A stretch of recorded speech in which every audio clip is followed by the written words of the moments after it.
इधर अलीशा गांव के प्रमुख व्यक्तियों से मिलकर उन्हें विश्वास में लेता है और अदालत में निर्भया की प्रताड़ना तथा अपने पिता थॉमस की हत्या, दोनों मामलों को एक ही अदालत में संयुक्त रूप से दर्ज करवाता है।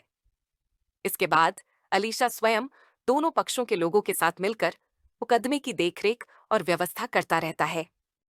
कुछ दिन बाद निर्भया हल्की मुस्कान लिए आश्रम की आंगन में आई।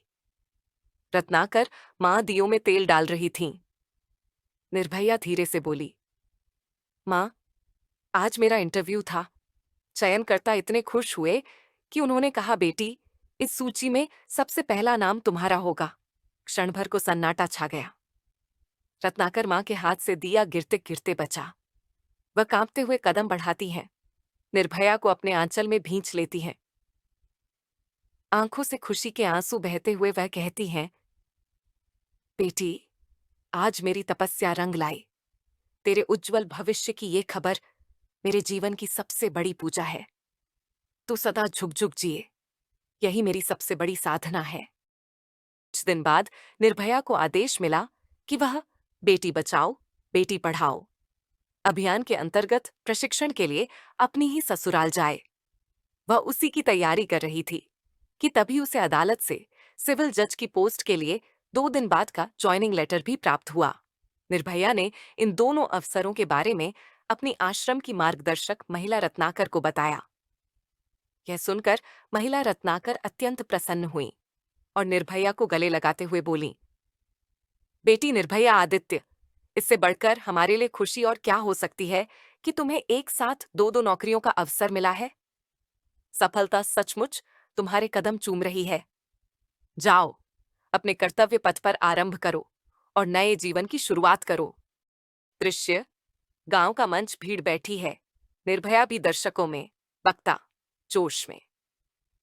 भाइयों और देशवासियों, सोचो, यही बेटियां हैं जिनकी मुस्कान से आंगन धन्य हो जाता है। यही बहनें राखी बांधने को प्रतीक्षा करती हैं। यही बेटियां आगे चलकर पत्नी, फिर मां बनती हैं। इनके बिना तो हम अधूरे ही नहीं, बल्कि सृष्टि विनाश की ओर हैं। भीड़ तालियां बजाती है। तभी एक नन्ही बच्ची खड़ी होती है। बच्ची निर्भीक स्वर में, अंकल, एक सवाल है। हम बेटियों में कौन सी कमी होती है? क्यों हमें गर्भ में ही मार दिया जाता है, बेटों को नहीं? और अगर बच भी जाएं तो दहेज के लिए जला दी जाती हैं। क्या ऊपर वाला दहेज हमारे साथ नहीं भेज सकता? मंच पर सन्नाटा। सभी प्रवक्ता चुप हो जाते हैं। भीड़ में फुसफुसाहट। घोषक, अब बहादुरी पुरस्कार 5 साल की पिंकी, जिसने अपनी फ्रॉक को झंडा बना, रेल रोकी और सैकड़ों जानें बचाईं, पिंकी को सम्मानित किया जाता है। भीड़ तालियां बजाती है। दूसरी बच्ची मुस्कुराते हुए, मैंने डूबते बच्चे को बचाया। भीड़ वाह कहकर जयकार करती है। तभी अचानक निर्भया के मायके का व्यक्ति खड़ा होता है। व्यक्ति तेज आवाज में, महोदय, यह गांव उस लायक भी नहीं कि यहां ऐसे कार्यक्रम हों। यही जगह है जहां बेटियों को जलाकर मार दिया जाता है। याद है ना वो निर्भया, जिसने बलात्कारियों के खिलाफ खड़े होकर चाकुओं के वार सहे? काश आज वो जीवित होती तो मेरा हौसला दोगुना हो जाता। निर्भया की आंखों में आंसू भर आते हैं। पास खड़ा कर्मचारी देख लेता है। कर्मचारी धीरे से, सर, आप तो भावुक हो गए। आंसू आपकी आंखों से छलक पड़े। भीड़ में से अलीशा खड़ा होता है। उसके हाथों पर जलने के निशान दिखाई देते हैं। अलीशा कंपाती आवाज में, हाँ सरकार, ये देखिए मेरे हाथ। यही निशान उस बहन को बचाने की कोशिश में पड़े थे। मैंने उसे छिपाया, पर दरिंदे ज्यादा थे। वो जंगल की ओर भागी। मेरे बापू ने उसे बचाने की कोशिश की और अपनी जान दे दी। आज तक नहीं जानता कि उन दरिंदों ने कहां पकड़कर उसे कैसे मारा। पर एक बात पक्की है, मैं आज भी उसका केस लड़ रहा हूं। अब देखना है ऊपर वाला क्या न्याय करता है।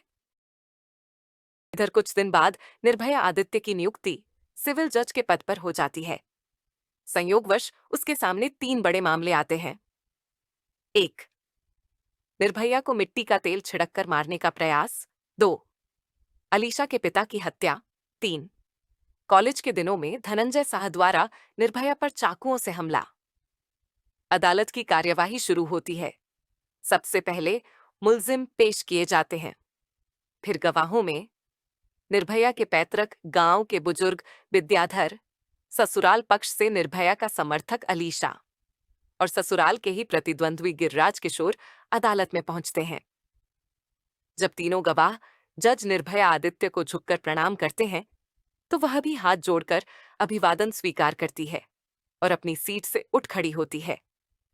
यह देखकर अदालत के कर्मचारी और वकील लोग आश्चर्यचकित रह जाते हैं। निर्भया आदित्य पूरी निष्ठा से मुकदमे की सुनवाई करती है और दोषियों, अपने सास, ससुर तथा कॉलेज के गुंडे धनंजय साह को सजा सुना देती है। कार्यवाही समाप्त होने के बाद वह अपने अर्दली को आदेश देती है कि तीनों गवाहों को उसके लंच रूम में बुलाया जाए। थोड़ी देर बाद तीनों गवाह संकोच और झिझक के साथ लंच रूम में प्रवेश करते हैं। उन्हें देखते ही निर्भया आदित्य अपने गांव के बुजुर्ग विद्याधर और गिरिराज किशोर के चरण स्पर्श करने के लिए झुकती है। यह देखकर दोनों बुजुर्ग तुरंत पीछे हट जाते हैं और कहते हैं, जज साहिबा, ये आप क्या कर रही हैं? तब निर्भया मुस्कुराते हुए और बुजुर्गों की ओर देखकर कहती है, अंकल, आपने आज वो कर दिखाया जो अब तक कोई नहीं कर सका। आपने परिश्रम और साहस से दोषियों को पीड़िता के हाथों से सजा दिलवाई, जो असंभव सा कार्य था। अंकल, आपने मुझे पहचाना नहीं। मैं वही निर्भया हूं जिसकी शादी आपने उस समय कराई थी जब मेरे पिता और भाई की अचानक मृत्यु हो गई थी। यह उपकार मैं जीवन भर नहीं भूल सकती।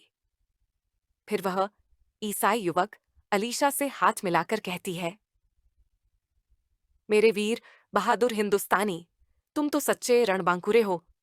अपनी जान की परवाह न करते हुए तुम और तुम्हारे पिता ने मेरी रक्षा की और इन अपराधियों को सजा दिलाई। तुम्हारे पिता के उस बलिदान को मैं बार बार प्रणाम करती हूँ और तुम्हारी हिम्मत को सलाम करती हूँ। आप सबके प्रति मेरा आभार और हृदय से धन्यवाद। लंच के बाद अदालत की कार्यवाही पुनः आरंभ होती है। वातावरण में गंभीरता और तनाव साफ महसूस हो रहा था। जज की कुर्सी पर बैठी निर्भया आदित्य अपनी नजरों को सामने खड़े अभियुक्तों पर गड़ाए हुए थीं। भानवती, करतार सिंह और धनंजय साहा तीनों की आंखों में अलग अलग भाव थे। कोई अपराध बोध से भरा था, कोई हताशा से और कोई गुस्से से। निर्भया ने गहरी सांस ली, मानो अपने दिल की उथल पुथल को काबू में करने की कोशिश कर रही हूं। उनके भीतर की बेटी, बहू और पीड़िता सब कुछ एक साथ बोल उठना चाहती थी, मगर आज वह सिर्फ एक जज थीं। निर्भया आदित्य गंभीर स्वर में, अदालत में प्रस्तुत गवाहियों और सबूतों से यह निर्विवाद रूप से सिद्ध होता है कि अभियुक्त भानवती, करतार सिंह और धनंजय साह ने जघन्य अपराध किए हैं। इसलिए यह अदालत आपको संबंधित धाराओं के अंतर्गत दोषी ठहराते हुए कठोर सजा सुनाती है। फैसला सुनाते हुए निर्भया की आंखों में हल्की नमी तैर आई। उन्हें याद आया कि यही लोग कभी उनके अपने थे, ससुराल वाले, जिनसे उन्होंने अपनापन चाहा था, और धनंजय, जिसकी छाया ने उनके छात्र जीवन को दागदार किया था। निर्भया ने धीरे धीरे अपना कलम बंद किया, फैसले की प्रति टेबल पर रखी और भारी कदमों से उठकर अदालत से बाहर निकल गईं। पीछे अदालत कक्ष में पुलिस ने तुरंत तीनों दोषियों के हाथों में हथकड़ी डाल दी। हथकड़ियों की खनक निर्भया के भीतर की टूटन की गूंज जैसी लग रही थी। भानवती रोते रोते गिड़गिड़ाने लगी। करतार सिंह अवाक रह गया, जबकि धनंजय साह ने दांत भींच लिए, मानो सब कुछ खो बैठा हो। पुलिस उन्हें गाड़ी में बिठाकर जेल की ओर ले गई। बाहर खड़ी निर्भया ने जेल की ओर जाती उस गाड़ी को एक नजर देखा। उनकी आंखों में दर्द भी था और न्याय की जीत का संतोष भी। अदालत से बाहर कदम रखते ही कैमरों की फ्लैश लाइटें एक साथ चमक उठीं। दर्जनों माइक उनकी ओर बढ़ गए और बढ़ाए की थरिहा। पत्रकारों की आवाजें एक दूसरे पर हावी हो रही थीं। जज साहिबा, क्या आपको फैसला सुनाते समय भावनात्मक दबाव नहीं आया? क्या यह आपकी निजी जीत है या कानून की? आपने अपने ही परिवार को सजा सुनाई। उस पल आपके मन में क्या चल रहा था? निर्भया आदित्य कुछ क्षण चुप रहीं। उन्होंने चारों ओर भीड़ को देखा। किसी की आंखों में उम्मीद थी, किसी के चेहरे पर संतोष और कहीं कहीं अविश्वास। फिर उन्होंने शांत स्वर में कहा, आज का फैसला मेरा नहीं, कानून का है। अदालत रिश्तों से नहीं, सबूतों से चलती है। यह सजा व्यक्तिगत जीत नहीं, बल्कि न्याय की जीत है। मुझे उम्मीद है कि यह संदेश हर उस महिला तक पहुंचेगा जिसने कभी अन्याय सहा है, कि कानून उसकी आवाज बनेगा। यह कहते ही भीड़ में तालियां गूंज उठीं। कई महिलाएं आगे बढ़कर निर्भया के चरण छूने लगीं।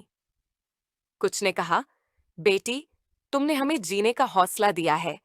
आज हर माँ बेटी तुम्हारे फैसले से गर्व महसूस कर रही है। निर्भया की आंखें भर आईं।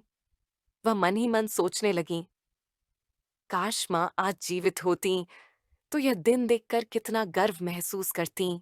उधर मीडिया हेडलाइन बना रही थी, न्याय की निर्भया अपने ही परिवार को सुनाई सजा। महिलाओं की आवाज बनी जज निर्भया आदित्य।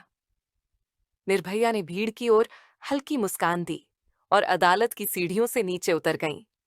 उनके कदम दृढ़ थे, मानो वह सिर्फ जज नहीं, समाज में परिवर्तन की प्रतीक बन चुकी हों। श्रोतागण, फिल्मी रंगमंच के सफर में अब तक आपने बेटी बचाओ बेटी पढ़ाओ श्रृंखला की दो मार्मिक कहानियां, सिसकती बेटी और तड़फती बेटी, सुनी। अब प्रस्तुत है अगली कड़ी, तड़फती नारी।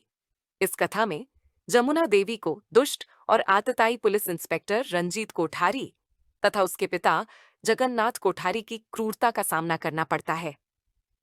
न्याय की गुहार लेकर जब वह जनप्रतिनिधि के पास जाती है तो उसे मदद के बदले अपने दामन पर एक ऐसा दाग सहना पड़ता है जिसे मिटाना असंभव हो जाता है। लेकिन जमुना देवी हार नहीं मानती। वह अपने अस्तित्व और सम्मान की लड़ाई लड़ते हुए उन तमाम नारियों की आवाज बन जाती है जो हर दिन जीती हैं, हर दिन मरती हैं और फिर भी समाज से एक ही सवाल पूछती हैं, क्या सिर्फ इसलिए कि हम नारी हैं